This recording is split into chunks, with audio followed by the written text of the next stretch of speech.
যদি কেউ গোবিন্দ, শুধু গোবিন্দ, এই গোবিন্দটা বললে কি হবে তার উপরে স্কন্দপুরাণে মানে খুব সুন্দরভাবে দেওয়া আছে। বলছে যে গোকোটি দানম, মানে যদি কেউ 1 কোটি গায় সূর্যগ্রহণের সময় দান দেবে ধরেন, নাহলে কেউ যদি মেরু পর্বতের মতন সোনা দান করবে ব্রাহ্মণকে ধরেন, না যদি কেউ কি বলে প্রয়াগে 1 কল্প গঙ্গার তটের কাছে থেকে প্রতিদিন গঙ্গার স্নান করবেন ধরেন, আর এগুলো সব পুণ্য যদি আপনি মিলিয়ে দেবেন, তাও যে পুণ্যটা আপনি একবার গোবিন্দ বললে পাবে, তার সাথে এটা কোনো কম্প্যারিজনই নেই। মানে তার 0.00000% এই ফলটা কম্পেয়ার করা যাবে না। মানে এত ফল আছে শুধু একবার গোবিন্দ গোবিন্দ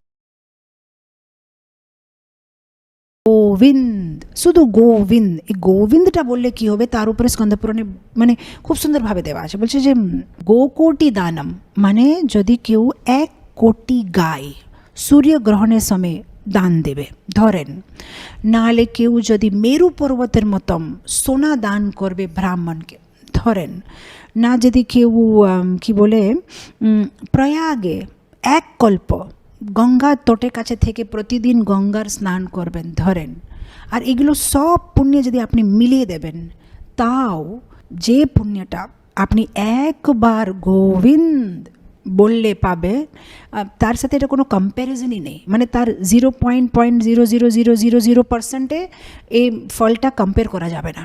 মানে এত ফল আছে শুধু একবার গোবিন্দ গোবিন্দ, বাস এতটুকু বললে হচ্ছে। তো সেটা স্কন্দপুরাণে লেখা আছে, এত মহিমা আছে ভগবানের নামে। শুধু